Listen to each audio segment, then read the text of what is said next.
Hello, I'm Laura Knights, CEO of Knights Consulting, creator of BlackWomanLeading.com, and the host of Black Woman Leading, the podcast.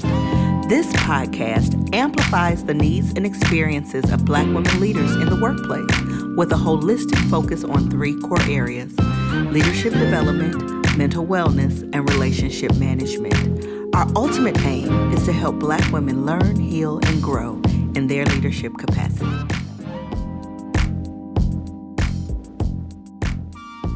Hey y'all, before we jump into the next podcast, I just want to let you know that enrollment is open for our fall cohort, our early career and our mid-career program. We are now registering for our next cohorts that start the week of August 18th. So you can visit our website to learn more. There's an early career page to learn about that program. There is a mid-career page to learn about that program. We're hosting information sessions so you can learn about the program.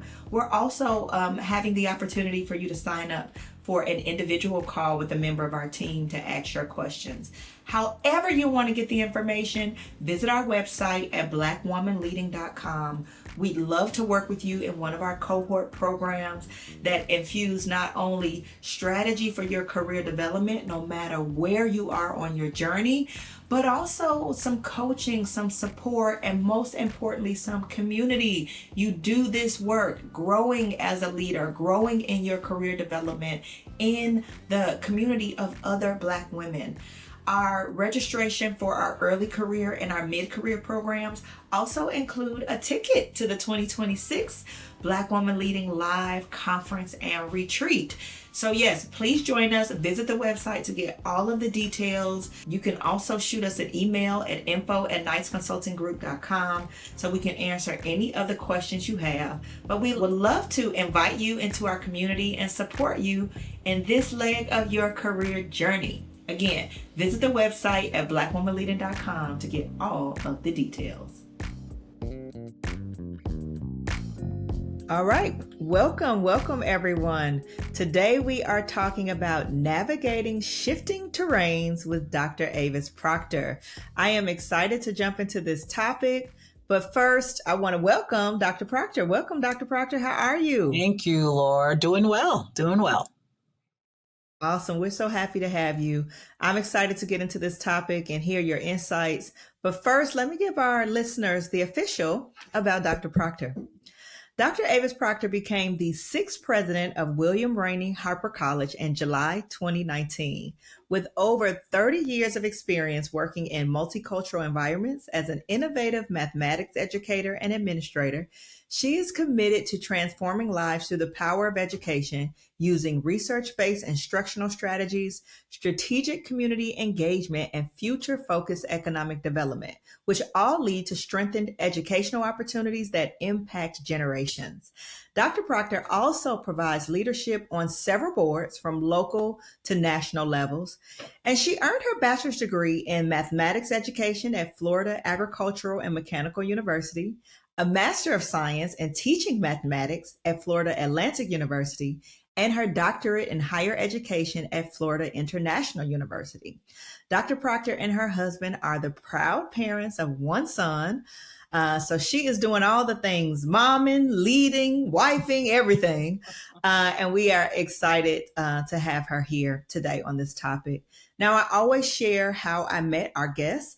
I had the honor, what was that? Is that in April, Dr. Proctor? Yes, our professional development day. Yeah, I had the honor to be the keynote for Harper College's Professional Development Day for all their faculty and staff. We talked about team development. We talked about high-performing teams, and it was really a wonderful time. I connected with her, and of course, I had to have her on the podcast. So that's where we are today, and we're going to jump into this topic. And we can't forget your mom, who's a Harper Yes. Day. And I thought, oh my gosh, how beautiful that you. Okay, you are. I have to. And so I have to tell this quick story real quick, y'all. So, Harper College is in Illinois. And if you've been listening for a while, I live in the Atlanta area, but I'm from the Chicagoland area. So since I was in Illinois, my mom asked, can she come to the keynote with me? And I asked the beautiful liaisons I was working with. And they said, absolutely bring your mom. I thought nothing about it. Now, I have keynotes all the time, and my mom has not asked to come to any of my keynotes. So I just thought, oh, it's local. Mom wants to come. Great. She could spend the night at the hotel with me. We'll have a thing. So the night before, she just casually says, while we're eating dinner, yeah, I started my college journey at Harper. This was the first school I went to. And I'm like, what? I had never heard that. So it turns out my mom was a whole Harper College alum, and that was the full circle moment. Now, what was so sweet is, I have to say this, Dr. Proctor, your folks really put it on thick for my mama, and she just felt like a rock star. They brought her alumni swag, y'all. Well, she's an We drove. alum.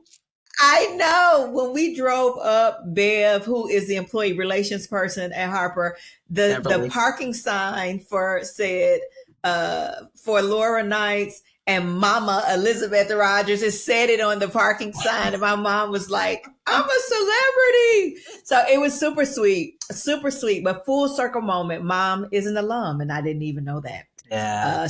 It was like 1976. To come together like that. Yeah. Full circle moment. So I love it. I love it. And we'll hear about some of the amazing things that Dr. Proctor and her team are doing at Harper College. So let's jump into our questions for the day.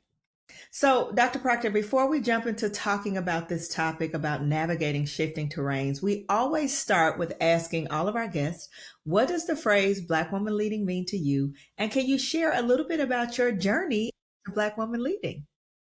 Certainly. So when I think about that phrase, I immediately thought about my grandmother, my mother, my aunts, how they've led their personal and professional lives, and are sought after in different ways to provide leadership in various settings, be it in the community, at church, in other circles. And so I grew up with that legacy, if you will. My grandmother was born in the 20s. She had 13 children, but she pioneered in so many different ways, even on a radio station. She had her own radio show that Wow. Mom and the Children, we were a part of, singing, and she did messaging that were uplifting people listening throughout the Caribbean. And so when I think about Black women leading that phrase, I immediately went to what I saw in my family, the leadership, my mom, what she does in the community and support through healthcare, my aunts, what they do in education and in their churches. So it's a part of the community advocacy that I've seen day in, day out from the time I was born. Yeah. And I carried that work with me. My grandmother was an entrepreneur, developed really strong relationships in the community, and was always about that collective shared responsibility of lifting people up and working with the children and the youth in the community. So that legacy lives on through her children and her grandchildren in different ways. And so that was where my mind immediately went to when you asked me about Black women leading. I love it. What a beautiful legacy. Mm-hmm. Talk a little bit, Dr. Proctor, about just, we want to get into what some of your experience is as the president of Harper College, but what was some of the journey that got you here to this role? So in high school, in my junior year, I found myself, that's when I made the decision that I was going to teach math for a living. I was always helping my friends in mathematics. And during the lunch hour in one of the teachers' rooms, Mr. Wilkes Kemp, he's no longer alive, but again, his support for so many youth in the high school really has shown up in different ways in terms of our careers. And so that's when I made the decision. There's such a demand for math. I'm going to teach mathematics. I'm going to pursue math education as my undergrad. My guidance counselor, Mr. Young, also no longer with us, but again, sustained impact for the guidance that he gave us in high school. Wanted me to come to this university information session. It turns out the time that that information session was scheduled was the same time as our homecoming game. And my grandmother, as strict as she was, she raised me, uh, just allowed me to go to my first football game Wow. in my high school career. At that time, they started 10th grade, different to the 9th through 12th model now. But yeah, my senior year is when I'm getting permission to go to the homecoming game, same time as the university information session. So I had a Oh choice to my make. goodness.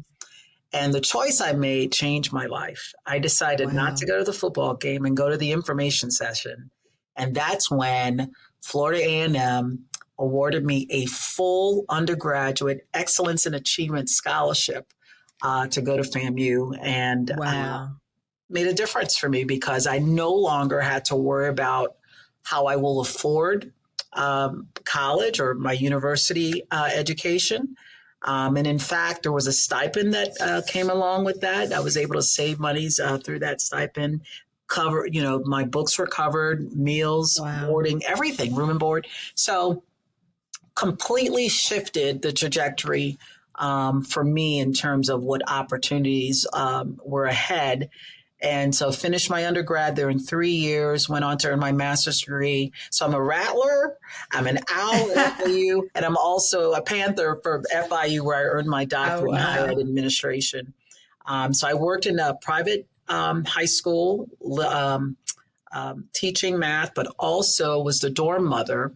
I try to relate to, and I kind of date myself with this. If you remember the show Facts of Life, Yes. Miss Garrett, that's the role I played while I was working on my master's degree. I was a dorm mother, working with students from all over the globe Wow. while I was working on my master's. And then in the newspaper, yes, we had the physical newspaper still back then. Was an ad for a faculty member at the local community college, and I guaranteed myself not getting that job opportunity because I didn't apply the first time I read it.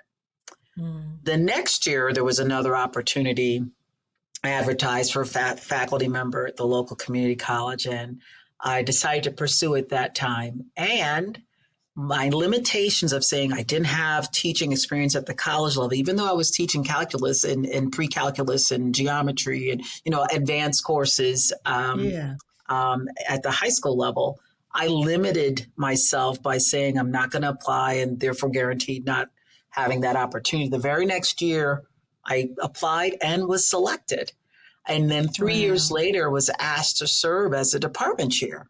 So you never know what's ahead of you in terms of that career trajectory and what people see in you and what they need for the moment. And so because I worked well with others, because we were partnering, collaborating, and doing things across the college, it was a college with three major campuses.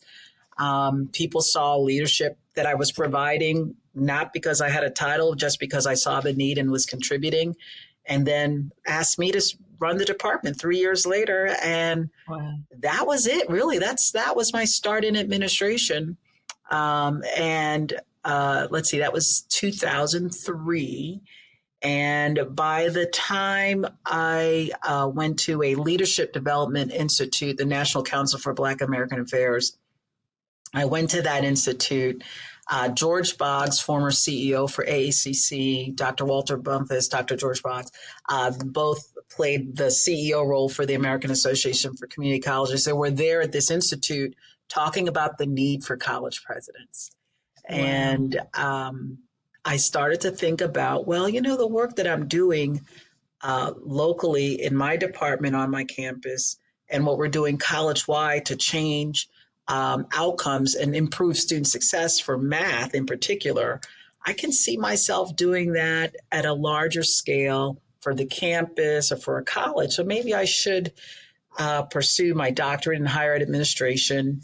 and see if this is something that aligns with what I'm trying to accomplish. And sure enough, um, each move that I made, from running that math department for 6 years, then being asked to serve as the district associate vice president for academic affairs, overseeing policy development and curriculum development for the college, and then being asked to serve as the campus president 4 years later. So, um, three Wow. years as the new math faculty member, asked to serve as the math department chair, associate dean for 6 years, asked to serve as the associate vice president for 4 years, asked to serve as the campus president. That I did that for 6 years, really prepared me for the role that I'm in now. Yeah. Because having that experience as a faculty member, having the lived experience as a student from an economically disadvantaged background, but having the drive and passion to excel and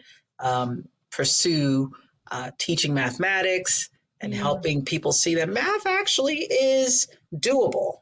And not let it be a barrier, and finding a way that I can provide leadership to remove those barriers to help people achieve their goals. That's just altogether aligned with who I am, my values, what I'd like to accomplish. And so, yeah, that's how I ended up here. I Wow. made sure I was in leadership institutes that developed me professionally. Sometimes I had to highlight, hey guys, I'm over here grinding away, making sure we meet our goals as an institution. How about, supporting my growth professionally and letting me go to Yeah. these institutes. And so getting that support from my supervisor and college presidents has been critical in my journey in arriving in this space, having completed the Aspen Presidential Fellowship, and the opportunity opened up for Harper. And I looked at it and I talked to my family. I said, this is a great opportunity that I want to consider. Are you okay with moving from Florida to the Midwest? And once I had the support from my family, my husband and my son, they were good with it. I said, okay, I'm putting my name in the hat. And sure enough, by that February of 2019, I was getting a call or email indicating that they'd like to speak to me about being the next president for Harper College. Wow. Yeah. Wow. So many nuggets in there, Dr. Proctor. I'm thinking about the power of a choice, right? The power of a yes with even in high school, right? Selecting to go to the college open Information. house. I'm Yeah. thinking of the self-advocacy piece. And we talk about this a lot in Black Woman Leading, that sometimes there's a myth, and some of that myth is sometimes been cultivated even in our families unknowingly, of if you just put your head down and work hard, they'll see you. And no, sometimes you got to say, I'm working hard. Do y'all see me over here? So I love to hear you say, no, there was a advocacy moment to say, can you all invest in my development? Because I am really pouring into this institution and this role. Mm-hmm. And I'm also hearing, I have a favorite thing I like to say, those who show up, go up. And so sometimes you don't know what the opportunities are, but not being the one that prevented yourself from being in the space, Mm-hmm. going, showing up. Yeah. And sometimes the opportunity will meet you there when you Yes, show up. I And agree. you, that reflected several times in the story that you shared. I love that. Yeah, I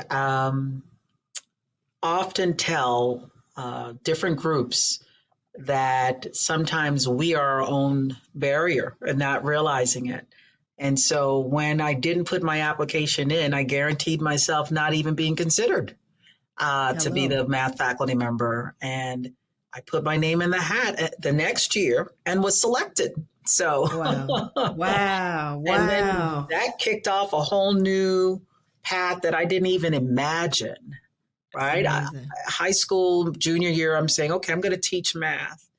And I stepped foot on that community college campus, and I'm working with my peers and collaborating and really working to improve outcomes for our students.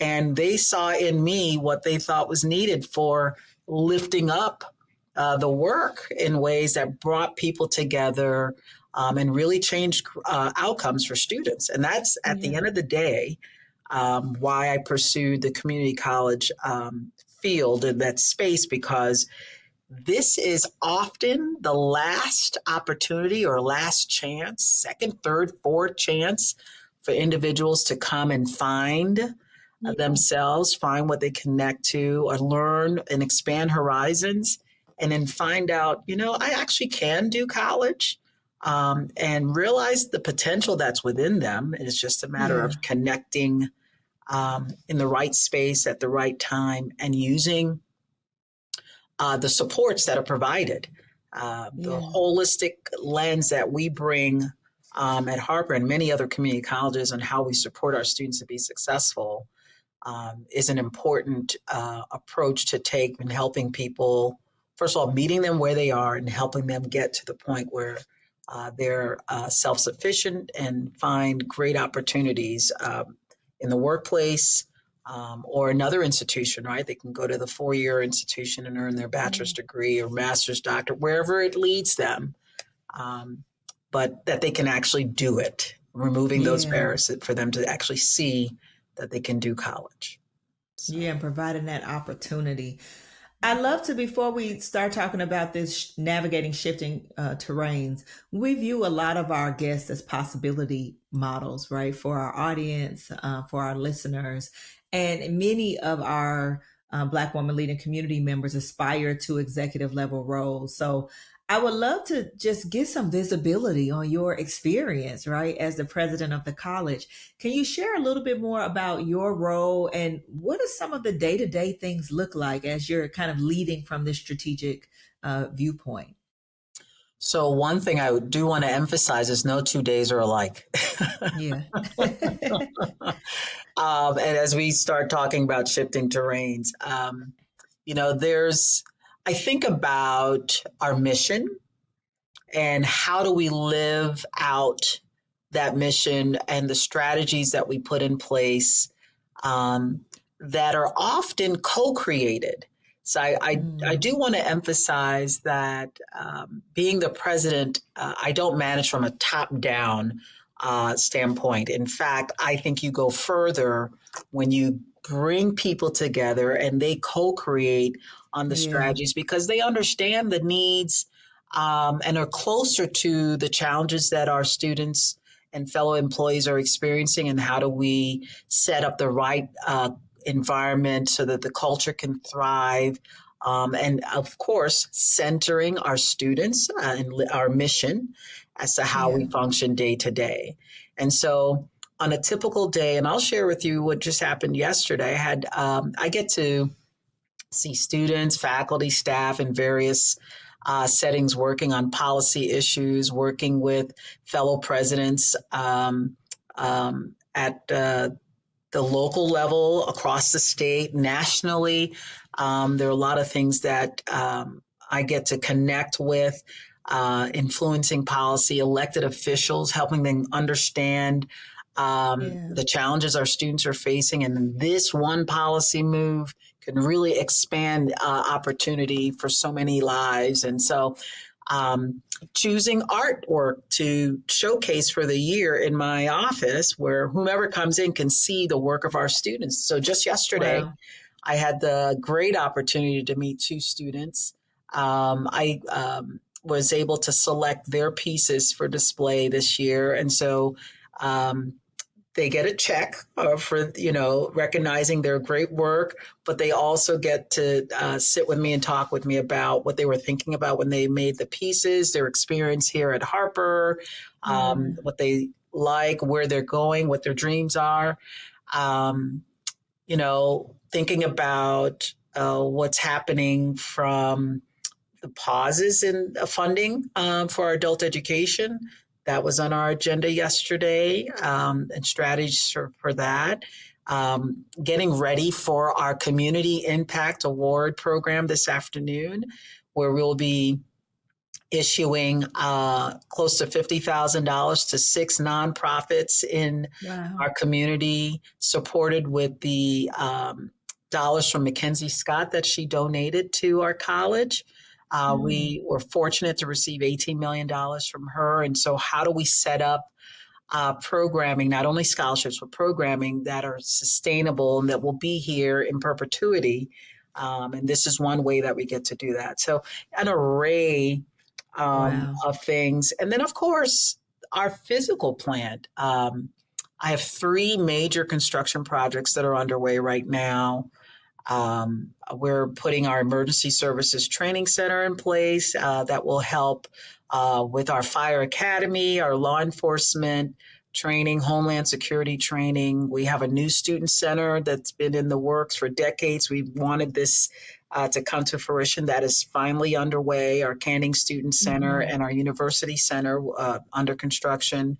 And our Business and Social Sciences building is also under construction. And so a lot of movement and disruption, but good disruption. We're Yeah. knowing what's coming on the other side of those projects getting completed and monitoring enrollment, new academic programs, partnerships, apprenticeships. I mean, that's just a handful of things that we just touched on just this week alone. Obviously, Wow. just monitoring and the progress of those things, working with our union leaders. I have 6 unions, and so I had a union leaders lunch. We meet monthly to keep communication lines open. Um, yeah, the that's just some insight as You to like that was just this week. really I touched on all of those in some form or fashion this week. Yeah. Yeah, but I love how you talked about co-creating because even with just the breadth of what you just mentioned, from facilities to student engagement to, how we're going to use the funds, all of these things, it's impossible for you to try to be the decision maker on that, the lone decision maker on that. So the stakeholder engagement, the collaboration that has to be happening for that to move forward, Hmm. it's got to bring everybody together for movement to happen. Correct. And Yeah, for alignment, right? So our core values, respect, integrity, collaboration, and excellence. That's how we have to function in the shifting environment, which, has become the norm in higher education. Um, yeah. I even 20 years ago, I remember one of my administrative assistants. We had 3 in the front of our math and science department, and one of them saying, summers used to be, we used to get a little lull in the summer, and it's not. It's still just as busy as our major semesters. What's happening? And I said, oh, it'll get better. And she reminded me years after that, she said, you promised it would get better, and it hasn't. So I apologize. I thought it would, but higher education has just been nonstop shifts for some decades now. And so, Yeah, yeah, we have to have adaptability, resilience, flexibility in our toolkit in terms of how we navigate the waters and what's shifting around us. yeah, But at the same time, grounding ourselves and in remembering the why of our work, and so centering the mission, our students, and yeah. how we advance student success and community success, especially as a community college. I use the phrase, "We are your community's college," and I really Yeah, mean that. That when you step foot on this campus, in different ways, you'll see how we're here supporting the individual student to reach their academic and career goals, but also how we're, again, responsive to community needs and employer needs. And that's really what we're called to do. yeah. Let's talk about these shifting terrains a little bit. And Dr. Proctor, you started to lead into that. As a leader in education now, in the community now, there's so much, as you referenced, so much constant change, constant disruption. Some we could say is great, others we could say is not so great, right? What are some of those shifting terrains you're currently navigating? I'll ask this two-part and it'll allow you to flow. Okay. What are some of those terrains you're currently navigating? And you mentioned like keeping that why. How are you navigating that without losing sight of the why? So I think it's important not to be reactive Mm, because then I read that as, and I think back to an experience that I had where I found myself in my leadership journey being reactive to things that were being sent my way. I mean, I wasn't necessarily taking ownership and controlling the journey. And Mhm. there's some things you won't have direct control over, and you have to actually come to terms with that's not in my direct control. And so, what can I change and what can I control? And so, to me, when I find myself in a reactive mode, I feel like I'm the puppet and someone else is pulling strings. And that Mhm. means that's not where I'd like to be. And so, how do I ground myself and say, taking a measured approach to what I see ahead? And first of all, having a good plan in place as to what we're committed to, how we're going to advance our objectives, and holding ourselves accountable to that. And Yeah. so, when I first arrived at Harper, I increased the cadence on reporting out on here are the goals that we said we want to accomplish. Here's how we believe we're going to accomplish it. And how often are we checking on ourselves to be sure that we're actually getting close to accomplishing that goal? And if there are any barriers, how do we work as a team to remove those barriers or challenges or perhaps need to even pivot, right? That we may have to shift what we're trying to Absolutely. accomplish at the end. So increasing the cadence of that, the four disciplines of execution that work with from the Covey. I forget the other author names. It's with an H. I think it's Hewley. But again, having those wildly important goals, and then having a cadence of accountability with how we check on how we're moving towards those goals, and thinking out the lead and lag measures. That really has shifted how we check on ourselves and hold ourselves Yeah. accountable. And so, with those written plans publicly available, so people know what we're working on and who's responsible for, and then reporting out on the accomplishments, and I think is one way of navigating the shifts. When the pandemic hit, we were just in the throes of finalizing our strategic plan. I happened to start in 2019 and used that year to develop our strategic plan. We had our strategic plan conference. I remember the date like it was yesterday, February 27th of 2020. And then a Wow. couple of weeks later, we were shutting down, Shutting down. not Shutting our down. mission or our program. And we still continued, but we had to pivot and figure out a different way of delivering on our services. And so um, we continued our mission, but we just had to figure out a different way and how to support each other. Communication is key. That Yeah. open communication and having that feedback loop, I think, was important as Yes. well. So to understand how things are happening on the ground, on the front lines, and making sure that we're sensitive and cognizant of what that is and what supports are needed, I think is what helps us navigate Yeah. the uncertainties that increasingly have been coming our way. Um, so, not being reactive, having a written plan, holding ourselves accountable. And I go back to what I've said already, centering our mission, centering our students in this, and knowing what those needs are and responding to those so that we can help them achieve their academic and career goals, be it transfer or going right into the workforce. Yeah, I love that insight on the process that can be really applied to anything, any kind of major change people are navigating. If you had to just in broad strokes, how would you what's some of the language for the shifts and the major changes that you all are navigating now in the educational realm, and particularly on your side with supporting as a community college leader? Broad strokes language. I don't know that it's changed. Mm, Um, Mission focused, future focused. Our three strategic plan goals that we're about to kick off next month: innovative and responsive education, mhm. right? Supportive and inclusive community. So Yeah, what we do, who we are, right, and how we do it. how Organizational we do it. excellence. That's the big picture. I don't. I Yeah. can say that's transferable to different organizations, not just in higher Hmm. ed, right? And Yeah. so, um, the what of your work, who we are, and how we do it, I think is important. And so we just have to constantly remind ourselves, because what I've observed the psychology of the moment that we're in. And I see it as a moment. I don't know that this Yeah. is going to last. The impact of it will certainly last, I believe, for decades. But I think this moment will come and go, and there'll be the next challenge or the next era, whatever that may be.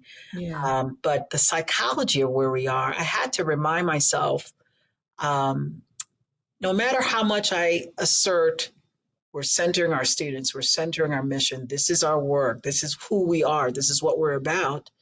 The fears that individuals were Yes. processing and internalizing showed up on campus.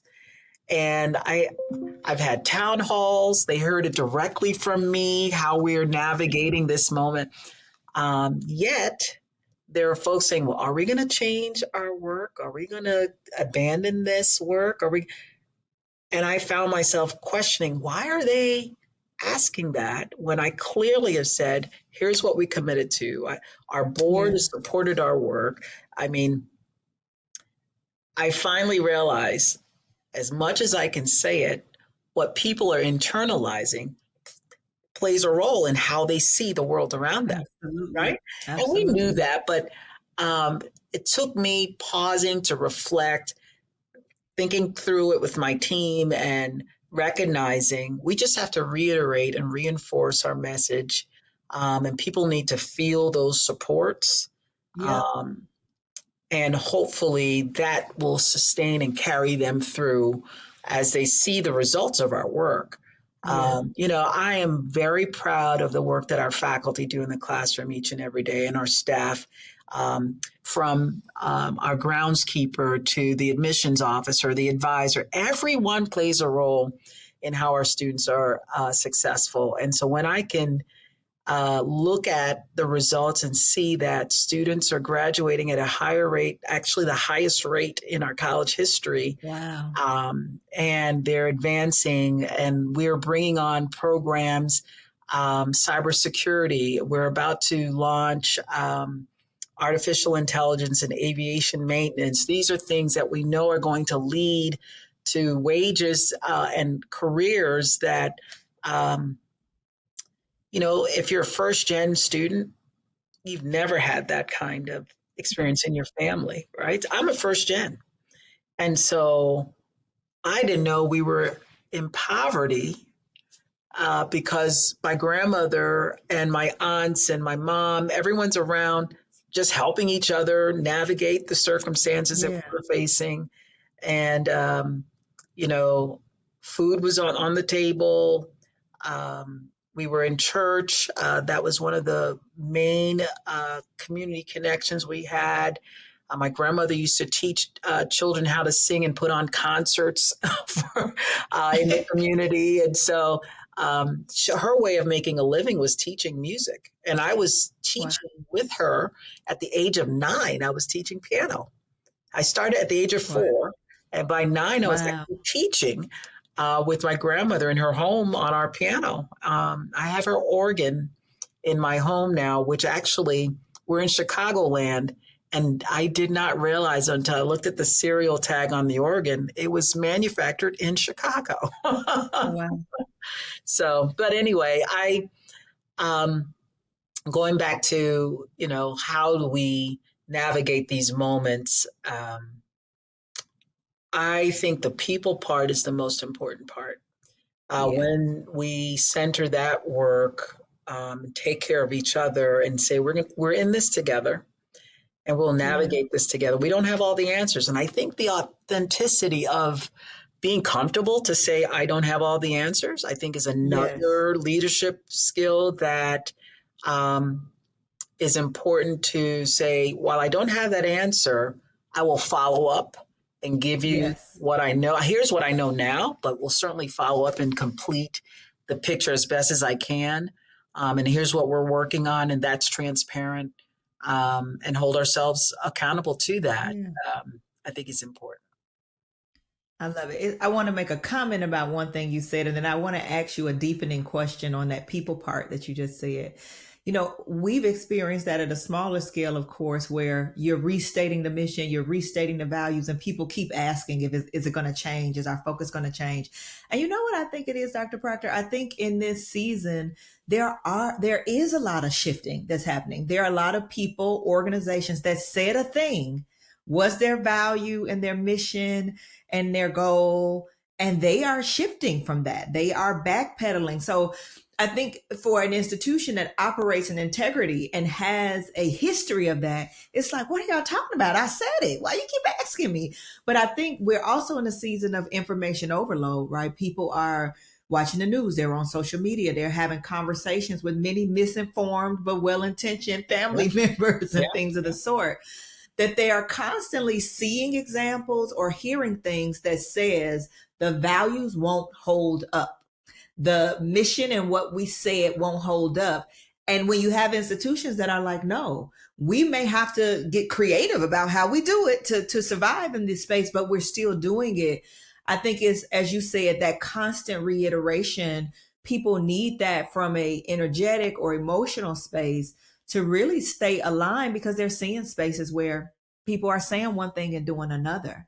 yeah. And Yeah, I do want to acknowledge that I have colleagues that are in states where, while they share common values, their funding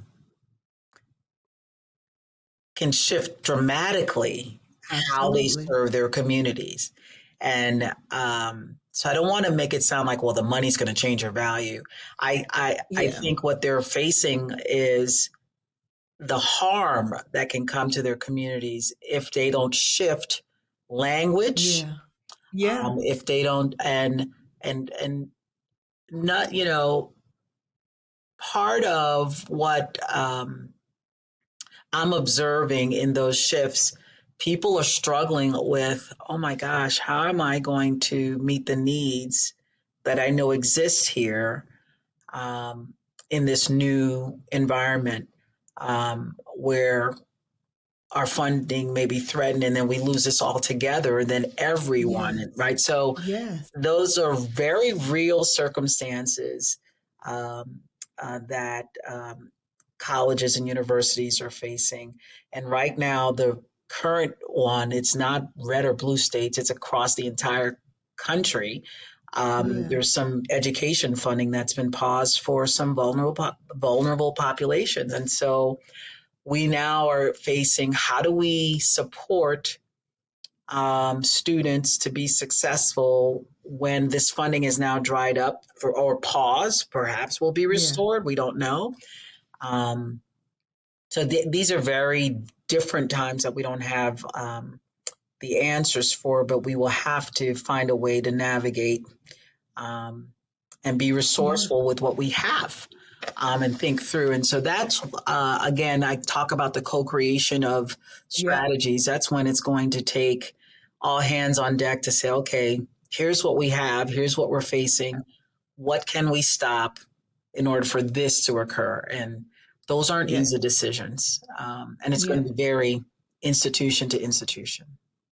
yep. So well said. This is the last question I'll ask, and then I'll transition and just ask you one of our theme questions.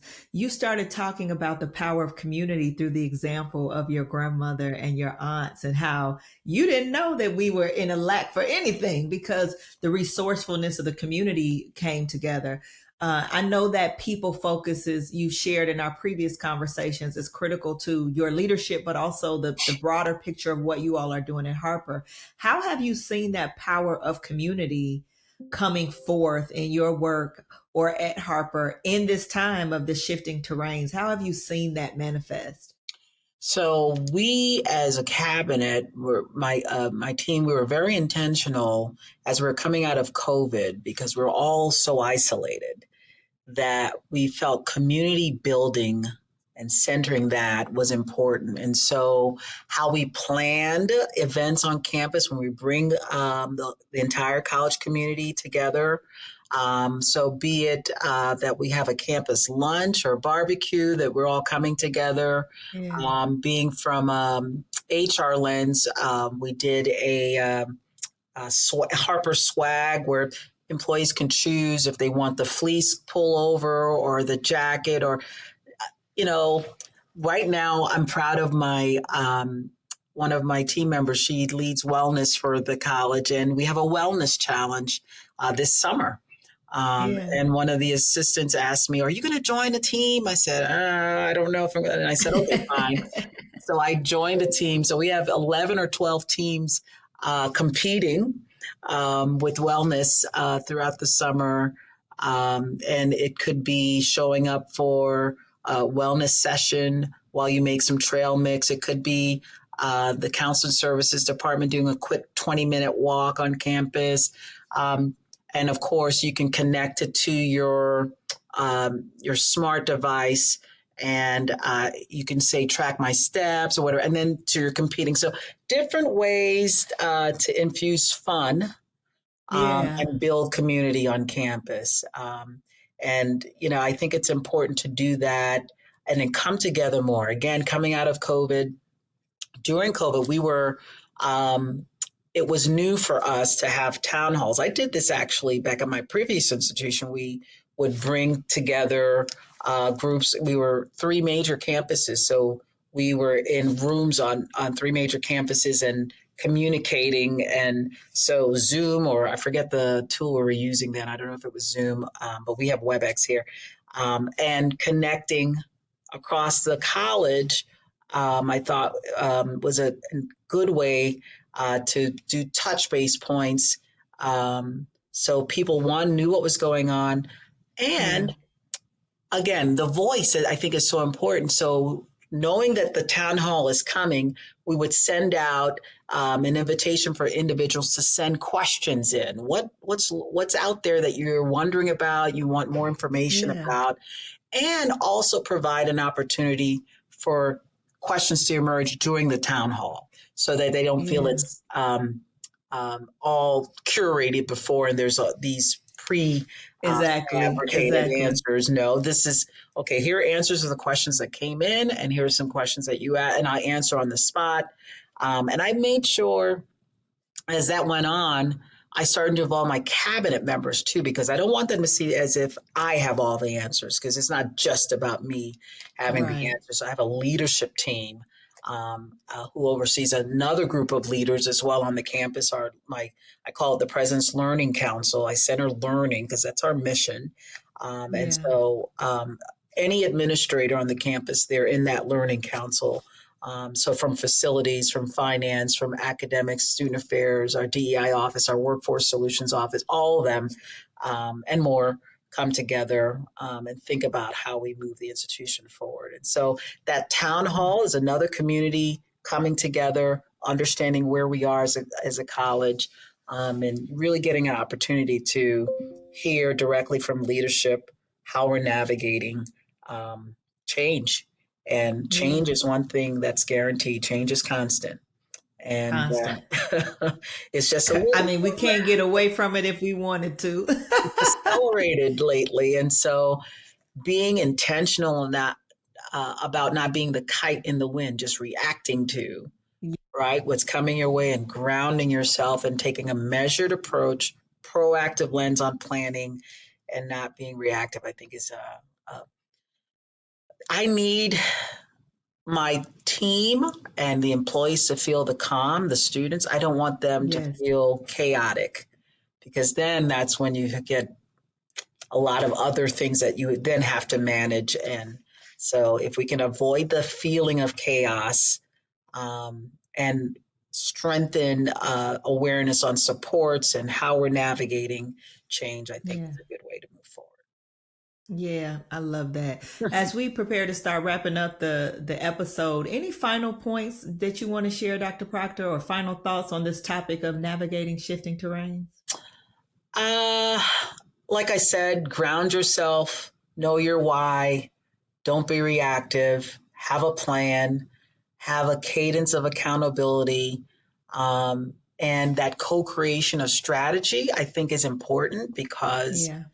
it's a way of making sure voices are at the table, and hopefully you're not missing a voice at the table. That way you're really trying to have a holistic, comprehensive approach when you develop strategy to navigate the terrain. Voices are important, Mm-hmm. and that's the people Yep. part I talk about, right? Yep. Um, it's we if without the people we can't do the work, and so there's a care there. We talk about having a culture of care at our institution, wanting students and employees to feel that and feel that community as we navigate and move forward. And the key lens here, is creating a sense of belonging, helping our students advance and thriving, right? At the end of the day, we want our community to thrive as a result of all the work that we do. I love it. I love it.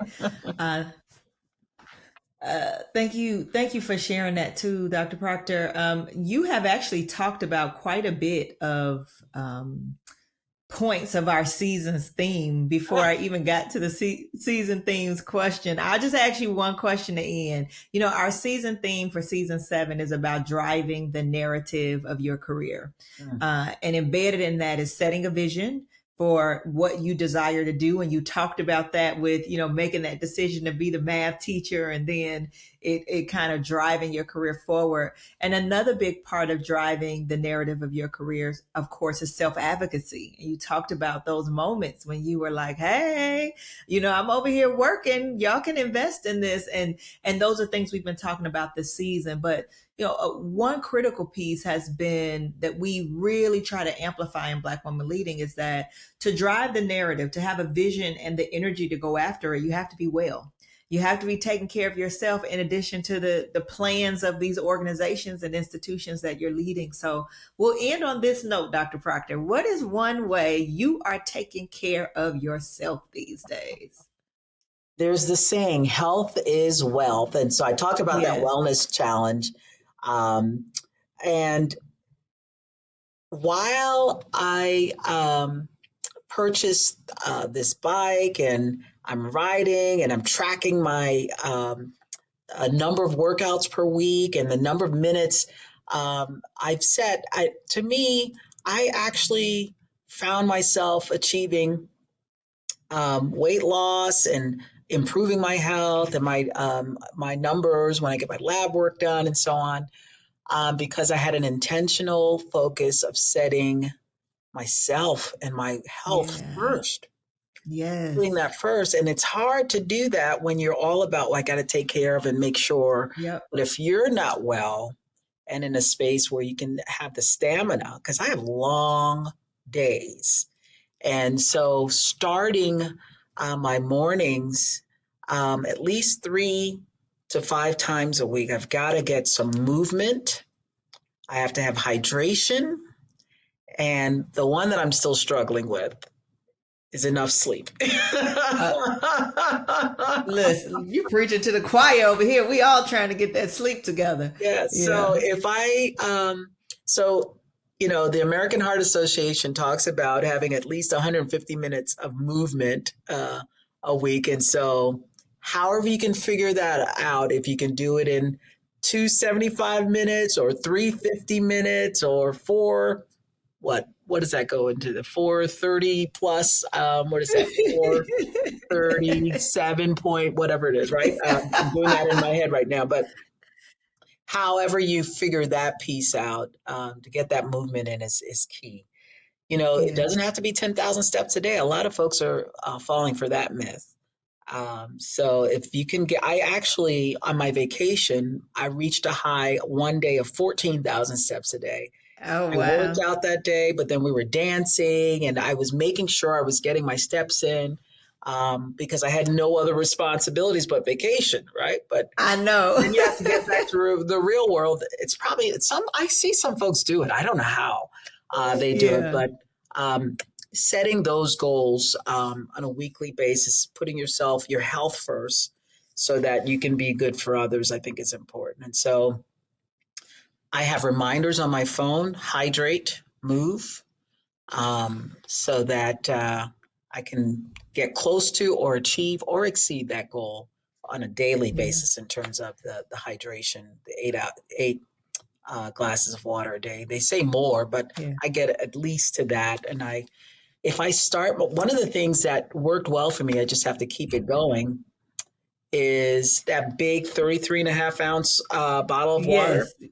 Yes, I have one too. If I can drink that before I even get out of bed, one of those, I sit on the side of my bed and get one of those.